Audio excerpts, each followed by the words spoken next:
I would like to introduce George Wahini, our MC for today's event.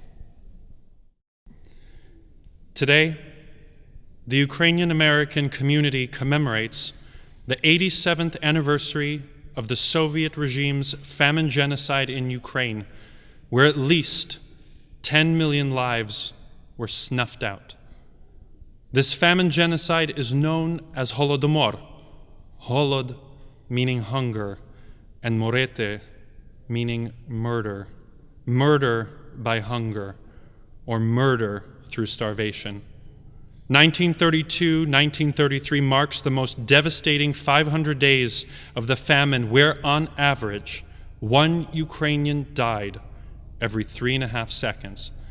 To put that into perspective, the entire population of LA County would be dead in less than a year and a half. A keystone of Stalin's plan was forced collectivization of the countryside. Private farms were abolished and all land became government-run collective farms. Soviet propaganda started cultural warfare, calling rich peasants enemies of the state, and as such deserved total annihilation.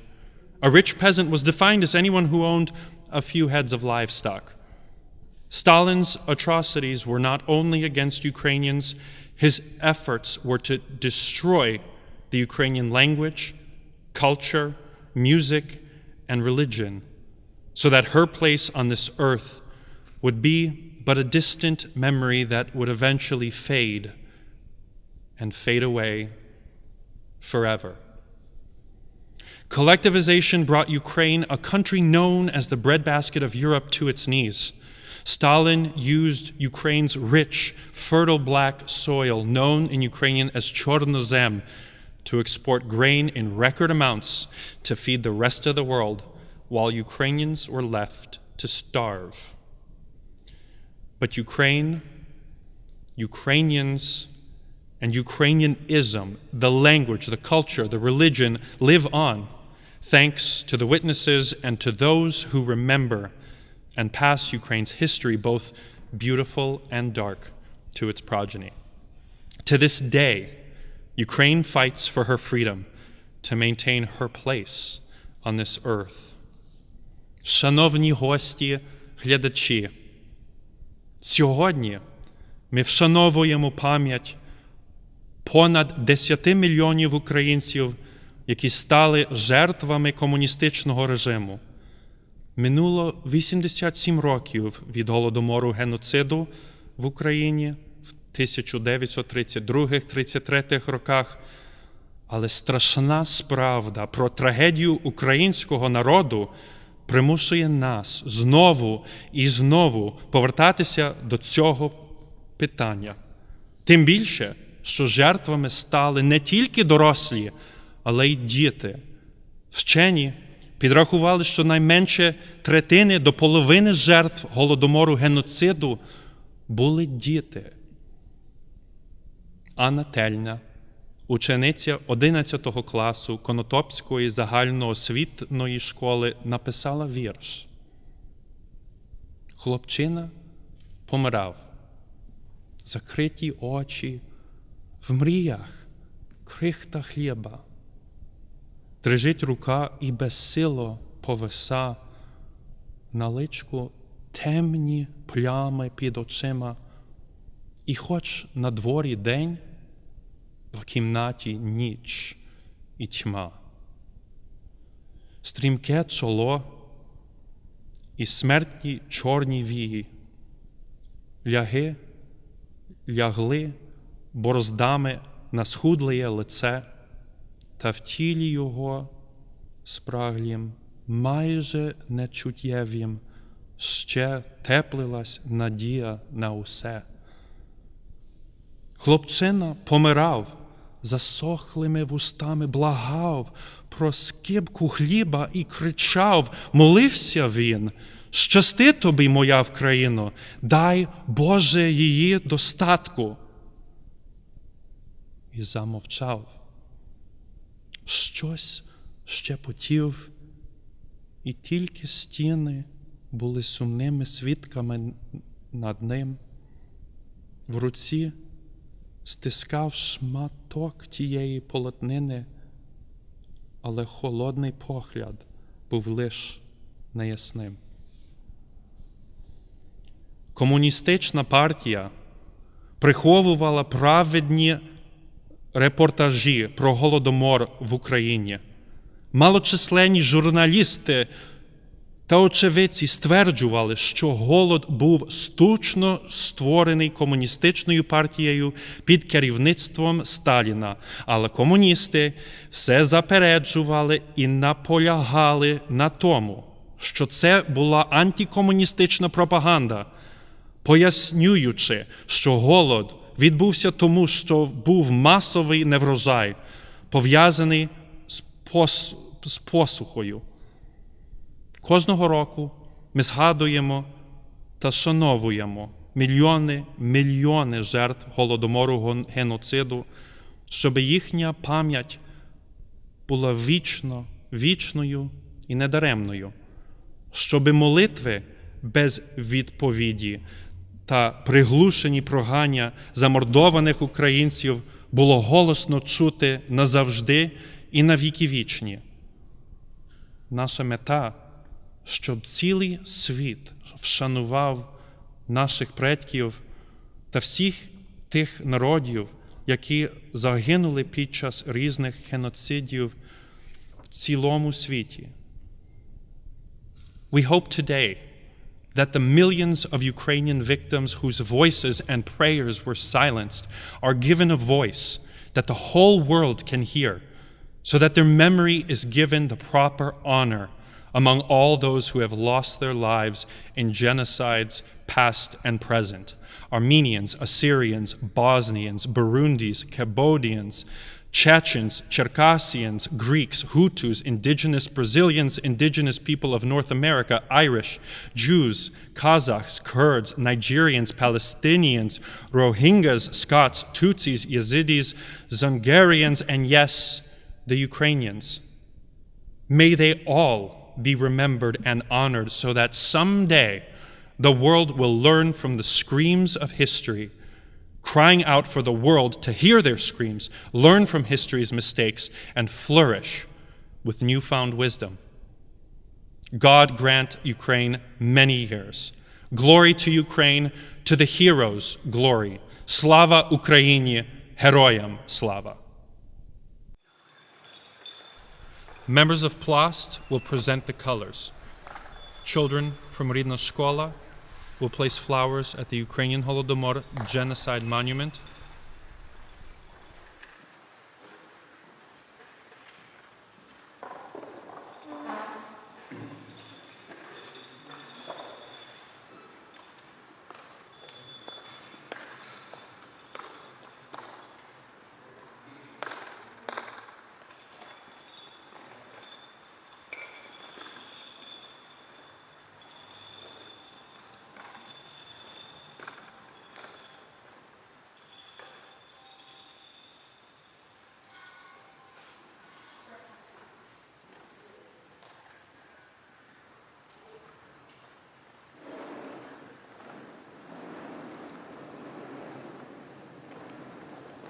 Asya Gorska will sing the American and Ukrainian national anthems.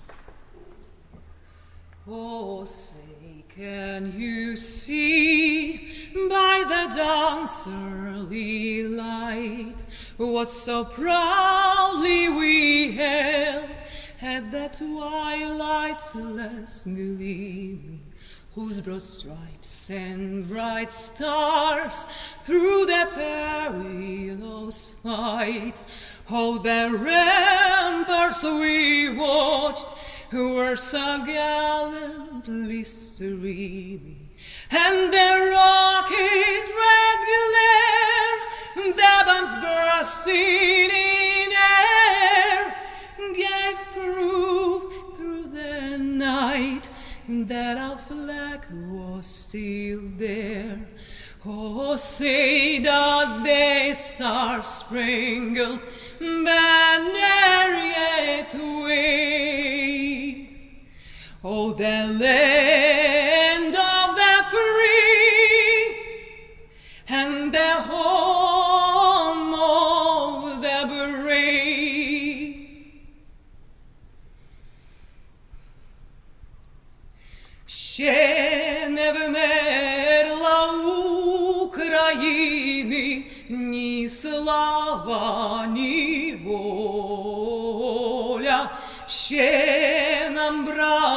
браття українці, усміхнеться доля. Згинуть наші воріженьки, як роса на сонці. Запануємо ми, браття, у своїй сторонці. Душу й тіло ми положим за нашу свободу і покажем, що ми браття козацького роду. Душу й тіло ми положим за нашу свободу і покажем, що ми браття козацького роду.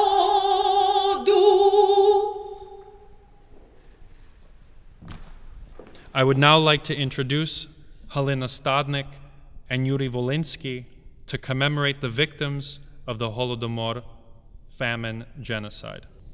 А зараз ми згадаємо прізвища усіх тих, хто пережили цю страшну трагедію, але, на жаль, сьогодні не з нами.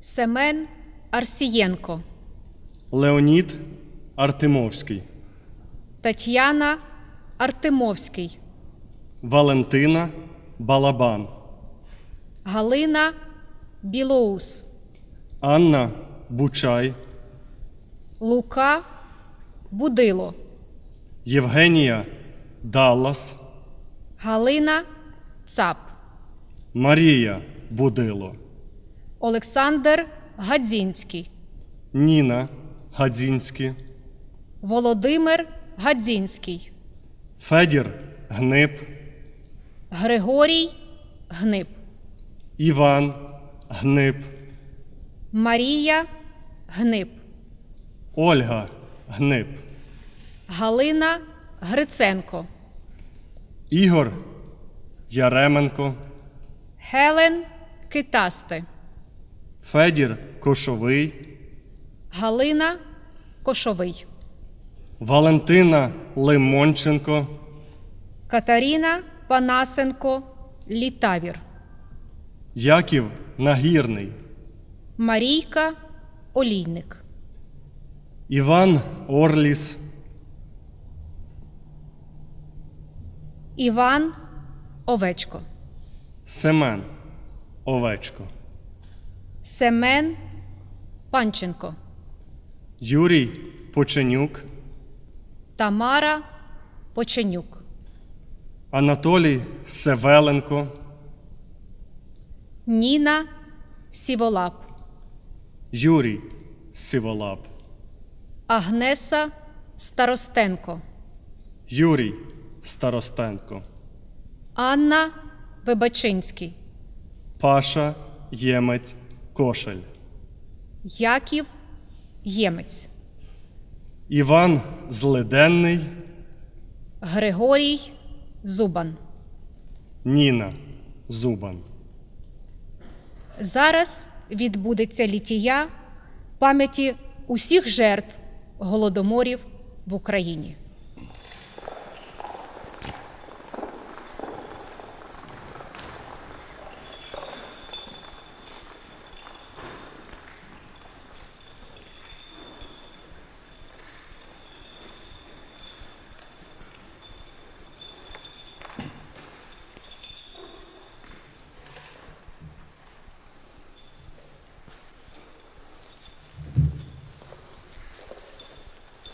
Благословений Бог наш завжди нині і повсякчас і на віки віків.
час і на віки вічні. Амінь.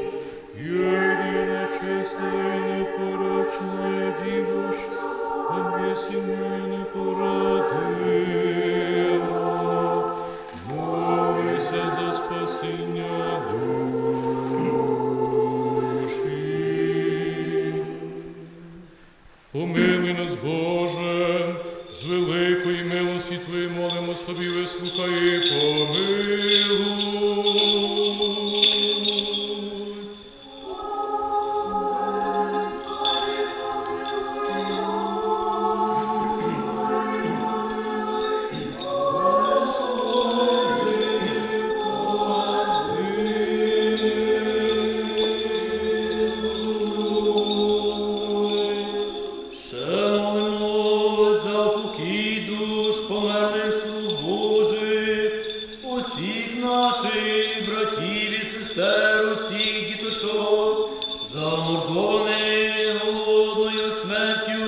Під час геноциду Голодомору в Україні, і щоб проститися їм усякому прорішенню, добровільному і недобровільному. Господи, помилуй, Господи, помилуй,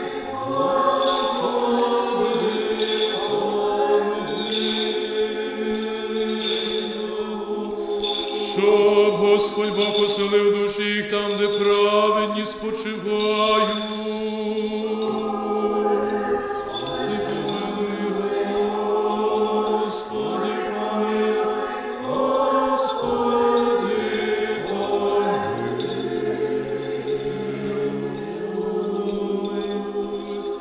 Милості Божої, Царство Небесного, відпущення гріхів їх, у Христа безсмертного Царя і Бога нашого, просім. Господи, помолімось.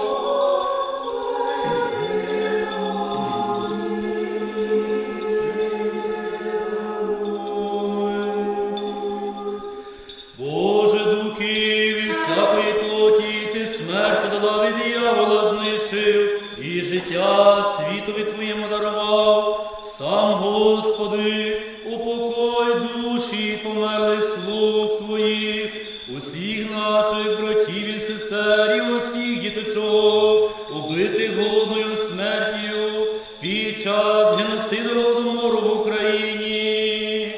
На місці світлому, на місці квітучому, на місці спокійному, у покої звідки відійшов біль, печалі, зітхання і всякі прогрішення, вчинені ними, словом чи ділом, чи думкою, як благий чоловіку любить Бог прости, бо немає людини, що би жила і не грішила, ти бо один без гріха, правда Твоя, правда вовіки, і слово Твоє істина.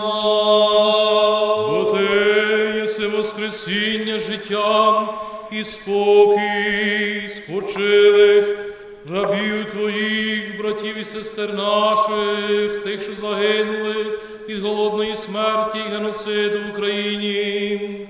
Христе Боже наш, Тобі славу посилаємо, з безначальним Твоїм Отцем і з пресвятим і благим і животворчим Твоїм Духом, нині повсякчас і на віки вічні.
наших братів і сестер і усіх діточок, що загинули голодною смертю під час геноциду Голодомору в Україні, оселя праведний веселить, на лоні Авраама покоїть, і до праведних причислить, і нас помилує, і спасе, як благий, і чоловіколюба.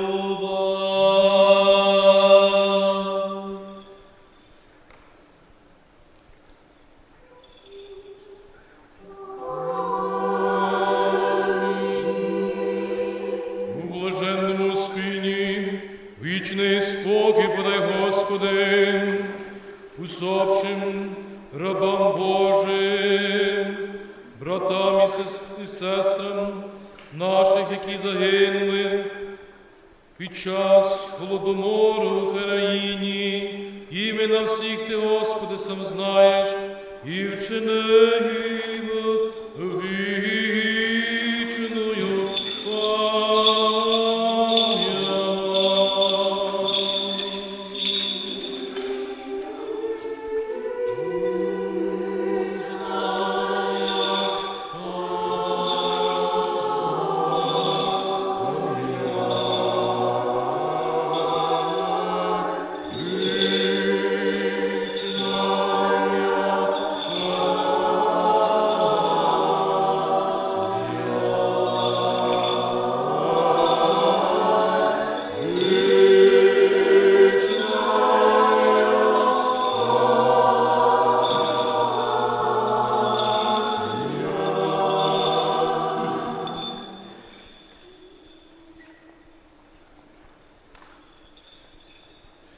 Душі у блаженстві нехай перебуватимуть.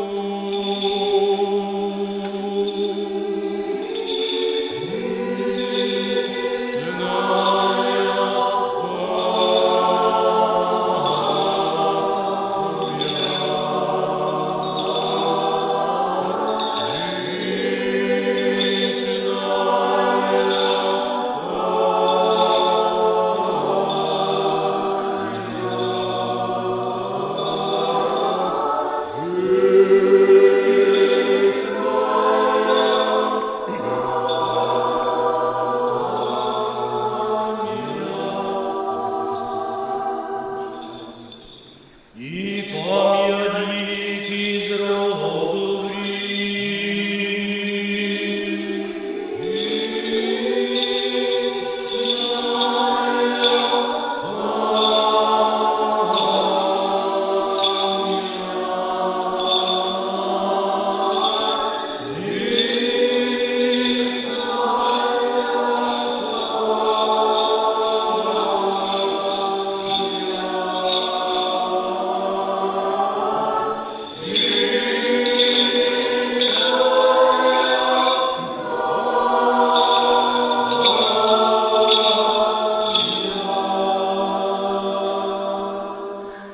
Отче наш, що єси на небесах, нехай святиться ім'я Твоє, нехай прийде царство Твоє, нехай буде воля Твоя, як на небі, так і на землі.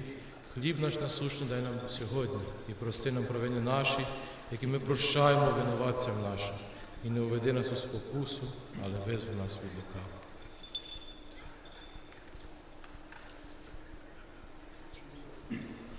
Вічна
Мільйони людей були очевидцями цієї страшної трагедії.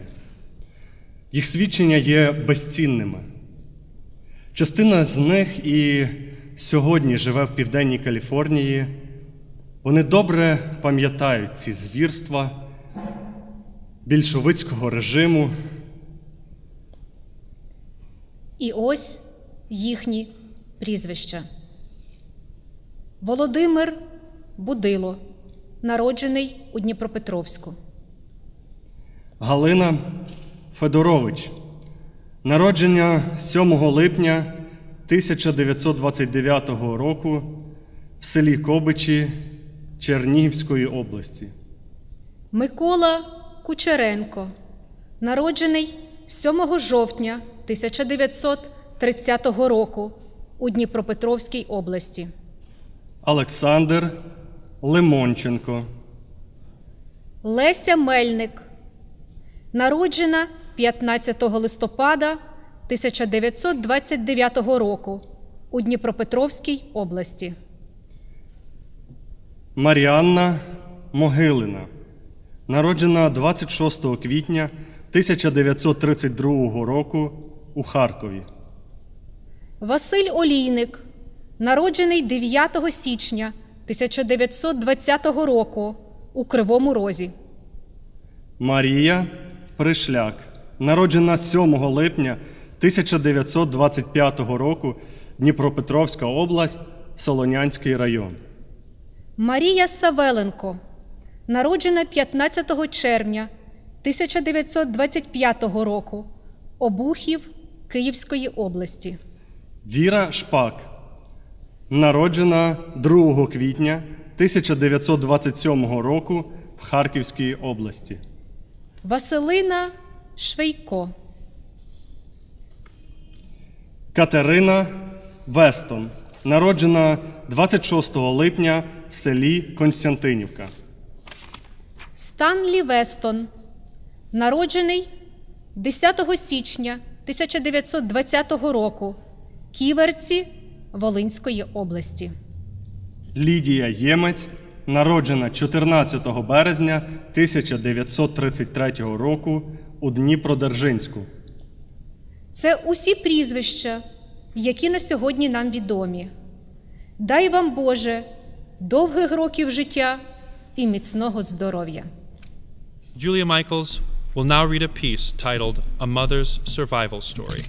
Hello, I'm Julia Michaels, daughter of Michael and Maria Prešljak. I was born right after the end of World War II in Göttingen, Germany. We immigrated to Canada, where we lived until 1963, when we moved to California. During my youth, I have many memories of my parents having other Ukrainian friends over, and inevitably their conversations would turn to their own childhoods in Ukraine. Their friends were from diverse regions of Ukraine, and it was interesting to listen to them compare the differences. They would say, oh, in our village we did this way, or we used another word for this or that. And I was a curious child and always listened to what they were talking about. My parents freely spoke of how they lived in Ukraine. In my adult life, I've come across many other Ukrainian immigrants and have been surprised that so many did not have a similar experience, that in their families such things were not spoken of and shared with their children. And so I'm going to share with you my vivid memory of my mother's account of that most horrible time in her young life. The Holodomor, as experienced by Maria Prešljak, born Cherevchenko, daughter of Konstantin and Motrya Cherevchenko of the village Vyskove, Dnipropetrovska Oblast, Ukraine. My mother, Maria, or Manya as she was called in her childhood, was born on July 7th, 1925, the 12th child in her family. Only 5 children lived until adulthood. One of her earliest memories was 1929, a happy time when her family was building a house for one of her brothers who was getting married. She remembers her family and neighbors happily working together, playing with the children and cousins, and she remembers the women separating the chaff from the wheat. There were horses on the property, there were chickens, there were everything that you could want. There was a great deal of food, a great assortment of fruits and vegetables.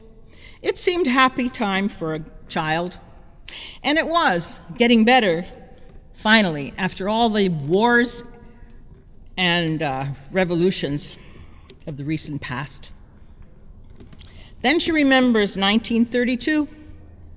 She started school that year, to the joy of her parents, who were illiterate, as many people of their parents' age were at that time. She loved learning. This was the first time her school was taught in the Ukrainian language, though there were a few Ukrainian books available still. Previously, all learning was given in the Russian language, the language of the oppressors. This was the year she remembers that government officials came to her home and confiscated all the animals that they owned. They took all the stored food from their cupboards, from the cellar, from the barn. They even tore up floorboards and broke into walls to see if there were foods being stored there. The family was forbidden to plant anything in their fields. They were only allowed to walk on the pathway from their front door to the road. The land around their house was off limits. These restrictions were placed on her family because her father wanted to continue to farm his land as usual and refused to join the collective, the kolhosp. She'll never forget how hungry they were. All the villagers were hungry. The people who agreed to work for the kolhosp had let the communists take their land. They did get certain rations for working for the collective. But for those who had several children at home, pretty soon they were all starving also. Maria's family got no rations because of their refusal to sign up for the kolhosp. The situation made it necessary for Konstantin to leave his family and go to Dnipropetrovsk, where he got a job as a watchman at a factory. The city was a place that you could buy bread at bakeries. Every 2 weeks when he got paid, he bought loaves of bread at the bakery and hid those loaves in his overcoat and brought them home on foot, secretly, at night, a distance of 30 kilometers. He had to avoid the commonly used roads, but walked through fields, hiding in ravines along the Dnipro, to keep away from the villages that were dotting that area, and away from people that he might ride into, because by that time they were so hungry that if they found out that he had food hidden in his overcoat, who knows what would happen. He brought the loaves home, caught a short sleep, and headed back the 30 kilometers on foot to report for work. Her mother, Motra, tried hard to make the bread last till the next payday. But Maria remembers, being children, sometimes they pinched off more of the bread than they should. Vyskove is a major stop along the Dnipro, and many boats and large ships pass by. Maria's home actually bordered the shore of the Dnipro. In normal times, people would fish as much as they wanted to. However, in 32 and 33, though, there were armed guards along the side of the shore of the river, stationed to make sure no one caught any fish. In fact, they confiscated people's boats, fishing rods, lures, nets, lobster and crab traps. making it impossible for anyone to catch anything from the river. However, the rather heavy traffic along the Dnipro caused some fish to sometimes get in the way of the boat's motors or just crash into their hulls and as they went by, and thus deposited a few carcasses of fish on the shores. Maria and the other children from the village were more or less considered kids playing on the shore by the guards that were there. They were able to ease their hunger by eating those freshly dead fish right there on the spot, raw. Maria remembers many people dying, old and young. So many times the village women called on her mother to help with the preparation of the dead for burial. Often there were so many dead that they just gathered them up in wagons and taken for burial in mass graves, with no documentation as to who they were or how many there were. There were fewer and fewer children at school. Many children were sent away by their dying mothers to leave the house full of dead people. They sent them to go on the road and follow it as far as they could. Maybe someone would take pity on them and save them. Some did make it and are alive still today, but most just died along the side of the road, right where they dropped. My mother's father, Konstantin, was a pious man, and God watched over him while he kept his bread supply going to his family, rain or snow, for around a year, until he knew his strength was not going to last much longer. Stalin's method of forcing all Ukrainians into submission by way of enforced starvation finally made it clear to Konstantin that to keep his family alive, he would have to join the collective. But now they further humiliated him by making him apply to be allowed to join. Maria, 8 years old, was the only one in the house who could write and vividly remembers preparing the letter to the heads of the kolhosp to please accept him. When spring came, people foraged at night for any plants that were growing. Then during the rest of 1933, the people who managed to survive the worst of the enforced starvation started getting more food doled out to them for working in the kolhosp, and slowly began to recover. These are the experiences of the family of Konstantin and Motra Cherevchenko, how they survived the Holodomor, as remembered by their daughter Maria, a young child of Ukraine, and told to her daughter Julia. Maria now resides in Etobicoke, Ontario, Canada. She is 95 years old. Thank you.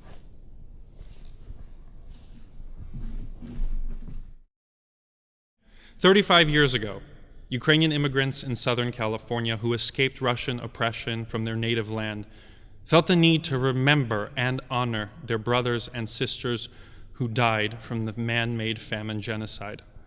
The planning committee consisted of the parish priests from 3 Ukrainian churches, 3 parishioners from each church, and representatives from the following organizations: Ukrainian Culture Center, Bogdan Stus and Pavlo Biletsky; Ukrainian Congress Committee of America, UKK, Alexander Rivny; Ukrainian Youth Organization of America, Suma, Orest Dolenyuk, Plast; Ukrainian Scouting Organization, Zenin Zakhariasevich; Ukrainian Saturday School or Ridna Shkola, Marusia Bila; and Tom Daniels, Jack Palance's nephew, among others. The committee sought the help of Tom Daniels, who was instrumental in bringing the council members Mike Antonovich, Zev Yaroslavsky, and Nate Holden to obtain county land and permits for the memorial. The famine memorial, to this day, stands in Grand Park in downtown Los Angeles. Mr. Taras Kozbur, a well-known sculptor and architect and the director of planning for Los Angeles, volunteered his time and talent to design and create the Genocide Memorial that would truly visually express the suffering and horror experienced by the victims of this genocide. Mr. Kozbur dedicated many months to this labor of love, resulting in an extraordinary monument. Thousands of people, including city and county officials, dignitaries, and genocide survivors, attended the solemn dedication of the Genocide Memorial on May 18th, 1986, at Grand Park in downtown Los Angeles. The dedication ceremony was offered by the clergy representing the 3 Ukrainian churches in Los Angeles, with the Ukrainian National Choir, Kobzar, singing the responses. The 2 Ukrainian youth organizations participated as flag bearers and honor guards, and thanks to Mr. Alexander Rivny, the United States Army Band attended and added musical interludes to this unprecedented occasion. Mr. Mike Antonovich, Mayor of Los Angeles County, officially dedicated the monument to the citizens of California, as Taras Kozbur, the author of the monument and famous Ukrainian-American actor Jack Palance, unveiled the memorial. The memorial plaque and structure was fully financed by the Genocide in Ukraine Commemorative Committee of Los Angeles, the Ukrainian Culture Center of Los Angeles, and Mr. Walter Kastanyuk. I leave you with these words on the memorial plaque.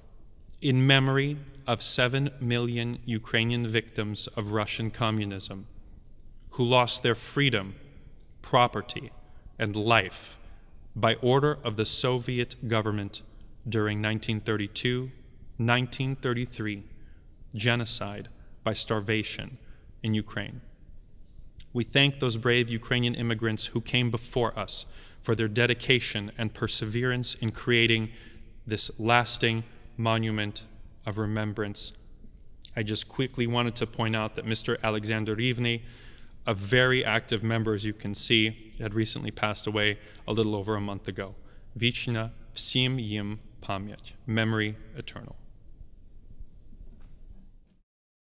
Не міг бути присутній український амбасадор США, написав звернення.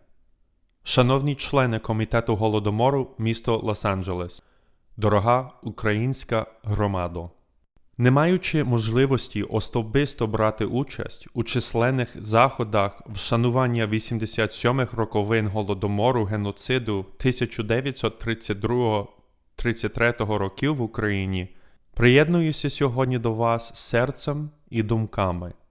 Як і щороку, ми згадуємо страшну трагедію українського народу. Як і щороку, відчуваємо сум і скорботу. Ми вклоняємося до землі і запалюємо свічки у пам'ять мільйонів знищених українців. Я хочу подякувати вам, українській громаді міста Лос-Анджелес, за багаторічну клопітку роботу з донесення правди про Голодомор. Прошу вас і надалі не спинятися продовжувати цю важливу діяльність з тим, щоб у найбільшому майбутньому ваші рідні місто і штат визначали цю страшну трагедію геноцидом українців. Жодним лихоліттям, жодним злочинним намірам недругів, жодному злом умислу не здолати наш народ, який, переживши не одну трагедію в своїй більш ніж тисячолітній історії, вистояв, щоби жити вільним навіки. З глибокою повагою, Володимир Єльченко. And now, a few words from the Consul General in Ukraine in San Francisco, Dmytro Kushniruk. Дорогі українці, цього місяця в Україні, в кожному її куточку, по всьому світу схиляють голови перед мільйонами жертв Голодомору 32-33 років. Перед малими дітьми, життя яких було перервано та позбавлене майбутнього.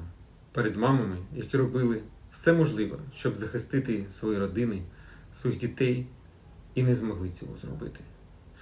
перед людьми старшого віку, які були носіями української мудрості, української пам'яті, моралі, перед сповненими сил і надій хліборобами, які вирощували хліб і були здатні прогодувати декілька таких країн, як Україна, і були пограбовані. Перед українськими митцями, письменниками, поетами, вченими, більшість яких була знищена голодом 32-33 років. Маємо пом'янути усіх наших дідів, прадідів, відомих нам членів родин, бо в Україні, особливо в центральній частині та на Сході, майже не залишилося жодної родини, яка б не постраждала свого часу від Голодомору. Польський експерт з кримінального законодавства Рафаель Лемкі першим сформулював поняття геноциду і обґрунтував його. І зробив це на 4 роки раніше, ніж це зробила Організація Об'єднаних Націй. Ще в 1953 році він переконливо довів, що Голодомор в Україні – це класичний приклад геноциду. Як також влучно визначив Джеймс Мейс, ще один визначний дослідник Голодомору, Сталін прагнув вигубити українське селянство, українську інтелігенцію, українську мову, українську дух, культуру і українську історію, знищити Україну як таку. За 2 роки більшовицького геноциду Україна втратила за різними оцінками від 7 до 10 мільйонів безневинно закатованих громадян. Число жертв у сталінській війні проти українців перевищило загальну кількість жертв Першої світової війни у всіх країнах, які брали в ній участь. Голодомор визнаний геноцидом у багатьох країнах світу, а також у багатьох штатах США. А ми, українці в Каліфорнії, маємо продовжувати роботу з метою того, щоб влада Каліфорнії визнала Голодомор в Україні не лише трагедією всього людства, а й справжнім актом геноциду. Пам'ять про національні трагедії, темні часи та ліголіття завжди має єднати. Вона і гуртує нас, і робить сильнішими, і мудрішими. В Україні ніколи б не сталося такої трагедії, як Голодомор, якби ми були в той час незалежною, демократичною, сильною державою. Такі лиха, як геноцид, це риса лише диктаторських, тоталітарних режимів. В Україні, в своїй державі, яка йде європейським шляхом, геноцид ніколи не повториться. Так сталося, що і сьогодні враг намагається знову роз'єднати нас, пересварити, посіяти поміж нами розбрат та ворожнечу. Сьогодні нам знов потрібна єдність. Я вірю, що ми здатні вивчити уроки історії. Хай не сподіваються знову підкорити Україну. Ми стали сильними, ми стали мудрими, і ми завжди дамо відсіч. В ці дні повсюди, і в Україні, і за її межами, звучать жалобні дзвони в пам'ять жертв Голодомору, запалюються свічки. Я впевнений, що кожен з нас, українців по всьому світу, має запалити свічку і поставити її в вікно в пам'ять жертв Голодомору. Вічна пам'ять загиблим та слава Україні! And now, George Wahini returns to the stage to read an excerpt from his original play, Buried Truth. 1930. The steppes of Ukraine. Fields of sunflowers and wheat gently rolling as far as the eye can see. The sun is shining, the sky a rich blue, and when one breathes in, one can smell the fresh air, the sweet smell of grasses and wheat, and that faint smell of wildflowers blooming underfoot. Beneath those flowering plants and the yellow fields of wheat is Chornozem, that rich black soil. You see, Ukraine is known as the breadbasket of Europe, exporting grain to people and countries all over the world. Behind me is a small Ukrainian village in the Volga region. The houses are white with thatched roofs. Most of them have dirt floors. And in the house right behind me is the Vlasenko family. The family is home, sitting at their handcrafted wood dining table. The father, Pavlo, sits across the table from his wife, Nina, and their 2 children, Matvey and Sasha, sit between them. In the kitchen, in the upper corner of the wall, are icons with a Ukrainian embroidered rushnik over the top of them.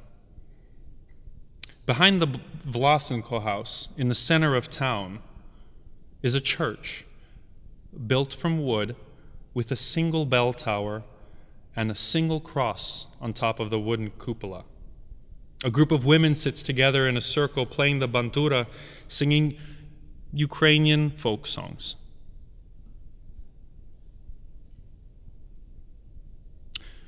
Two years have passed, and how that landscape has changed. Barren, bleak, gray. Fields for miles. However, there are no sunflowers or golden hills of wheat, and the ground is dry. The earth is stale, neglected. Look at the villagers. Their faces are gaunt, exhausted, defeated. People are hungry. Children are begging for food. The church, it's gone. Only the charcoal footprint of the village's spiritual home remains. Just after the sun sets, the wind gently blows. A group of women has gathered once again to play the bandura, only this time the tune has a completely different tone, somber. This sets the scene for where we begin. What information made its way to the Western world? What information was hidden?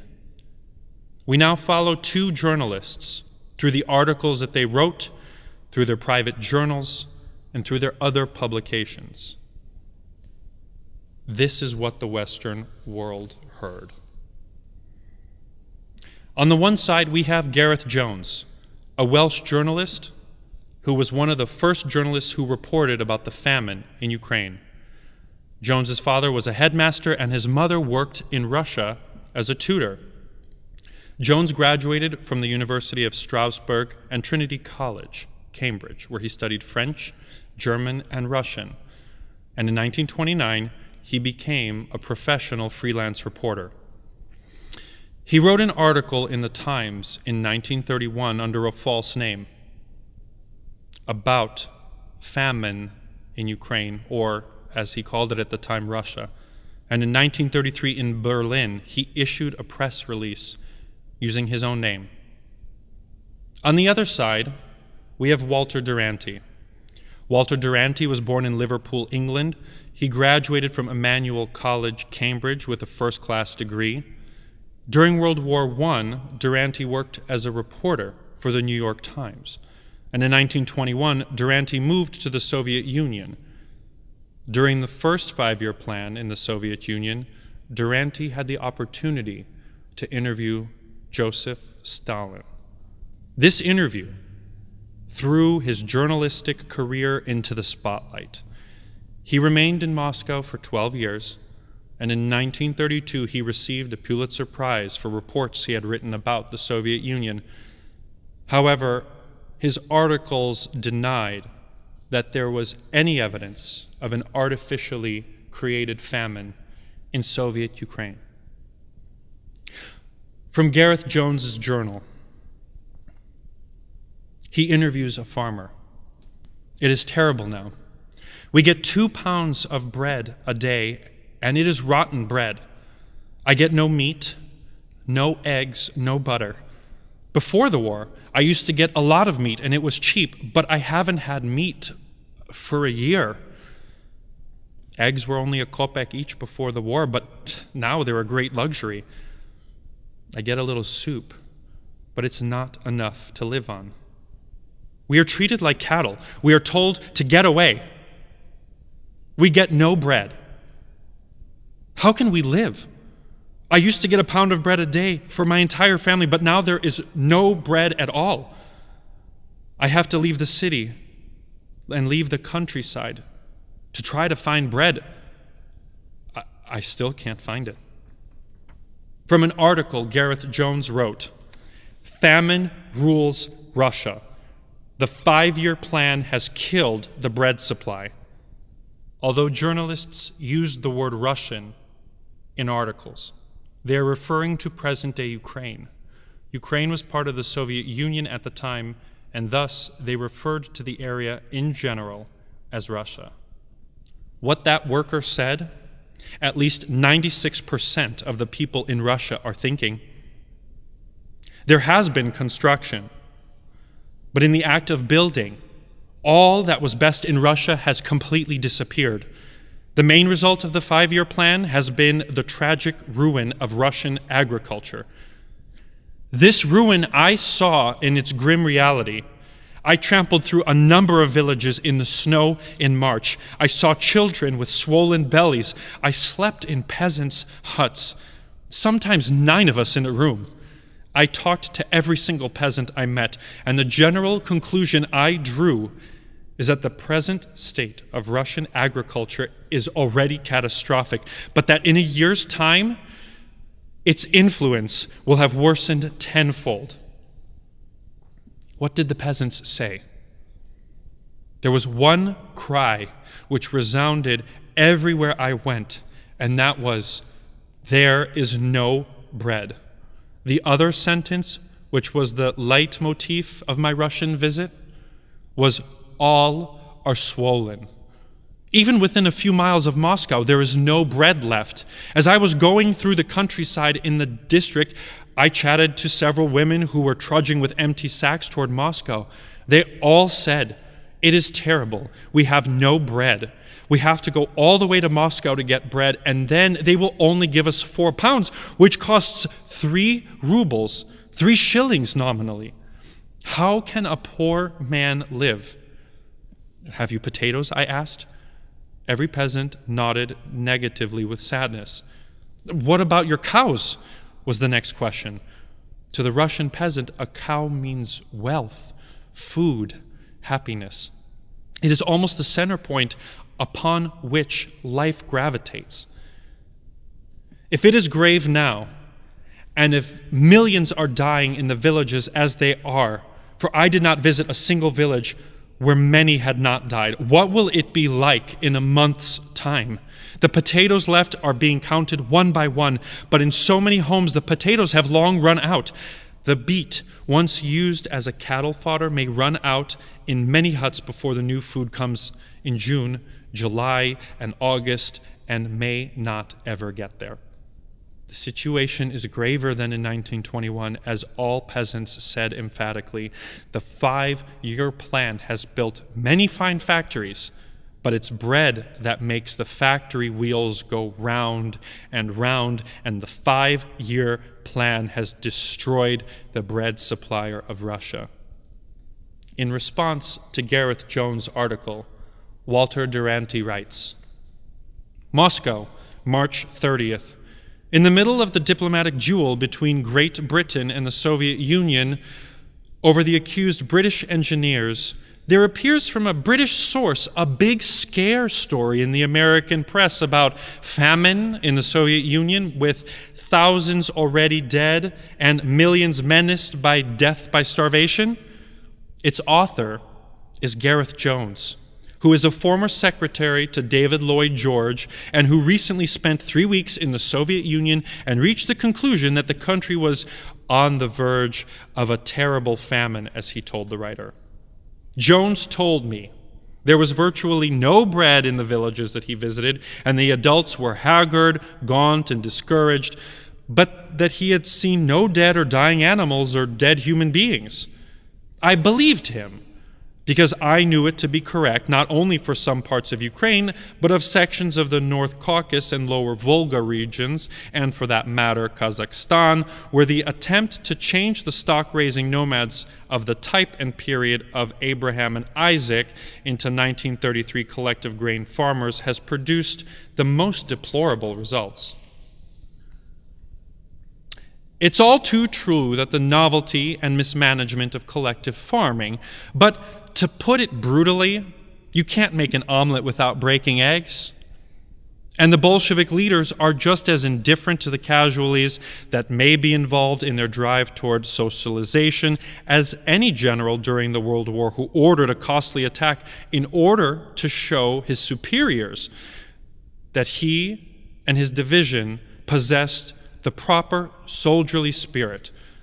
In fact, the Bolsheviki are more indifferent because they are animated by fanatical conversation. Look, in short, there is a serious shortage of food throughout the country, with occasional cases of well-managed state or collective farms. The big cities and armies are adequately surprised. There is no actual starvation or deaths from starvation, but there is widespread mortality from disease due to malnutrition. Conditions are definitely bad in certain sections of Ukraine, but the rest of the country is on short rations, but really nothing worse. The conditions are bad, but there is no famine. Gareth Jones responds September 29th, 1933.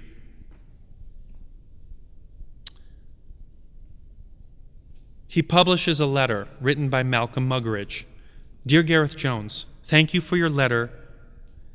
Durante just writes what they tell him to. At the same time, since his message refers to the new harvest, I can't challenge him for his first-hand knowledge. That is to say, I know and you know that his description of things in the Caucasus is untrue, but he can always retort, you haven't seen, and I have. One idea I had, however, if you could get a hold of specimens of his message during, say, the last year, I believe I could write an amusing article on Durante as a foreign correspondent that a paper like Truth might publish, and that might do some good. I'd want about 15 to 20 specimens spread, say, over a year, even going back earlier. Do you happen to have, or do you know how I might get hold of such specimens of this message? Bryn has been straying here, and I find him charming as ever. Yours, Malcolm Muggeridge. Gareth Jones, Berlin, March 29th. Russia today is in the grip of famine, which is proving as disastrous as the catastrophe in 1921. Millions died. I walked alone through villages and 12 collective farms. Everywhere was the cry, there is no bread, we are dying. The cry came to me from every part of Russia. In a train, a communist denied that there was famine.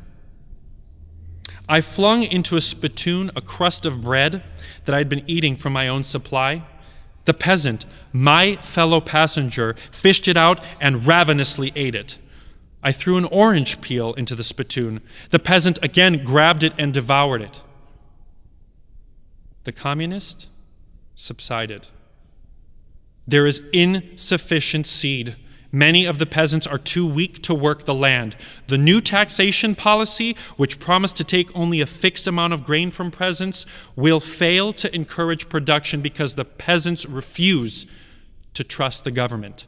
In short, the government's policy of collectivization and the peasants' resistance to it have brought Russia to the worst catastrophe since the famine of 1921, since it swept away the population of whole districts. Coupled with this, the prime reason for the breakdown is the lack of skilled labor and the collapse of transport and finance. Mr. Durante replies to Mr. Jones. Mr. Jones is a man of keen and active mind, and he has taken the trouble to learn Russian, which he speaks very well. But the writer lacks judgment and was somewhat hasty, and I asked him on what it was based. It appeared that he had made a 40-mile walk through villages in the neighborhood of Krakow and had found conditions a bit sad. I suggested that that was rather an adequate cross-section of the country, but nothing could shake his conviction of impending doom. Gareth Jones writes, I went back to that same village 500 days later. Pavlo, his wife. Where's Matvey, his son? He died. It's so hard to look at them. I can see their bones, their eyes are sunken, they're weak, they're starving. Do you know what that means? The pain, the delirium? I peeped through the window. Sasha was on the floor, their daughter. Her face was red with fever, breathing heavily with her mouth open, typhus, barely moving. The worst is the children, the millions of innocent, helpless souls lost. A parent who has to choose between her son and her daughter. To whom does she give her last grain of food? Nina turns to Pavlo. She is going to die. He nods his head and walks out the front door. I see him walk a long, long way from the house.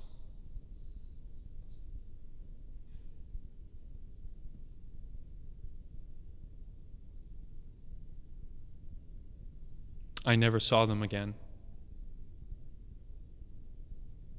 August 12th, 1935, Gareth Jones writes to Margaret, "Dear Margaret, alas, you will be very amused to hear that the inoffensive little Jonesky has achieved the dignity of being marked a man on the blacklist of the OGPU and is barred from entering the Soviet Union. I hear that there is a long list of crimes for which I have committed under my name in the secret police file of Moscow, and funnily enough, espionage is said to be among them. As a matter of fact, Litvinov, the Soviet foreign minister, sent a special cable from Moscow to the Soviet embassy in London to tell them to make the strongest of complaints to Mr. Lloyd George about me. I should consider myself a little coward if I ever gave up the chance of a good and interesting career for the mere thought of safety. I have no respect for any man whose acceptance or judgment of a post, of a job, depends on the answer to the question, will it give me a pension? Is it safe? I'm in Mongolia at the moment. The journey has been long. We have been in several countries, and I'm just getting acquainted with the people here. Tomorrow's my birthday, 30 years old. How quickly time passes. Yours, Jonesky." In 1935, while investigating in Mongolia, which was occupied by the Japanese at the time, Jones was kidnapped and murdered, likely by the Soviet secret police. Upon his death, former British Prime Minister David Lloyd George said, he had a passion for finding out what was happening in foreign lands, wherever there was trouble, and in pursuit of his investigations, he shrank from no risk. Nothing escaped his observation, and he allowed no obstacle to turn from his course when he thought that there was some fact which he could obtain. He had the almost unfailing knack of getting at things that mattered. The famine-genocide Holodomor was brought to the public's attention, in large part due to the efforts of Gareth Jones. His persistence, his journalistic integrity, and the tenacity for the truth was recognized in 2008. The Ukrainian nation posthumously honored Gareth Jones with the Order of Merit, the highest decoration given to a foreigner.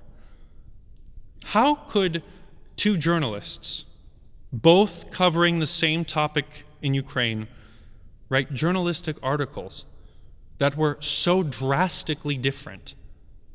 How could the rest of the world not know about the events that were truly transpiring in Ukraine? One had to be telling the truth. One had to be lying. One had won a Pulitzer. The other was thrown into obscurity, being banned from his homeland and banished to another country, having to write for much smaller news outlets. Truth aside, who would the world listen to? Who would the world believe?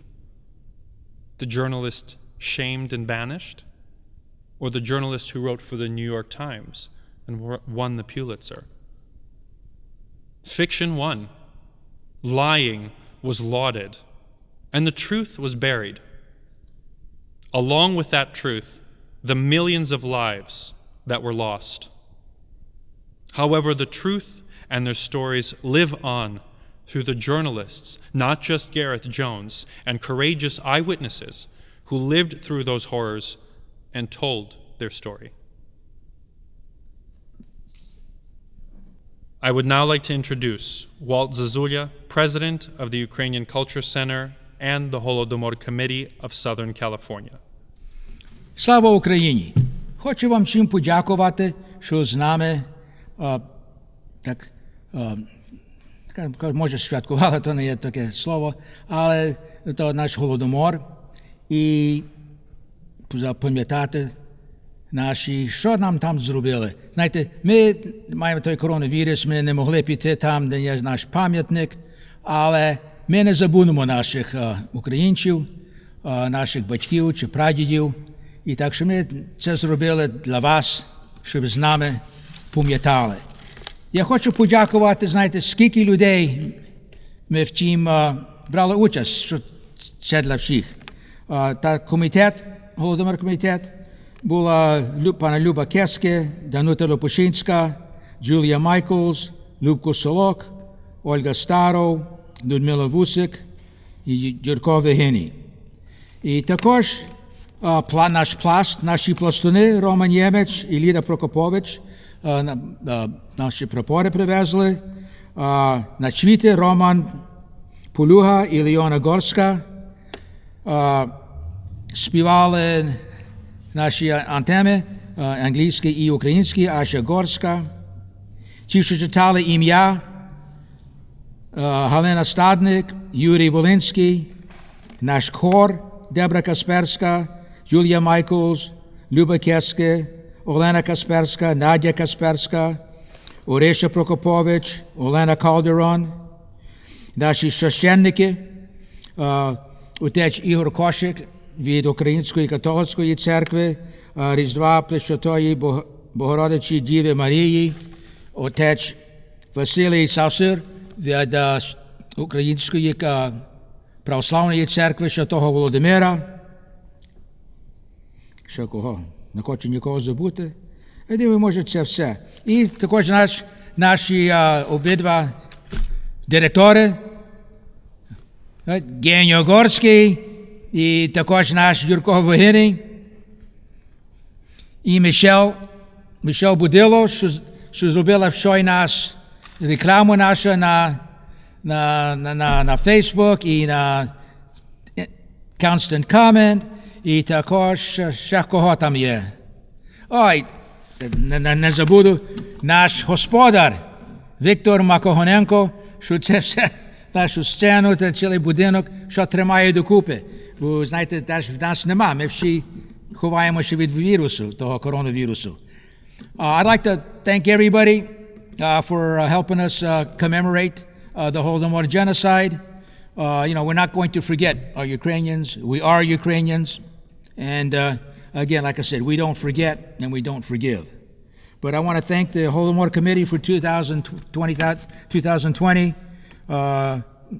Люба Кеске, Данута Лопушинська, Julia Michaels, Любко Солук, Olga Starov, Людмила Вусик, George Вегеній, our MC, our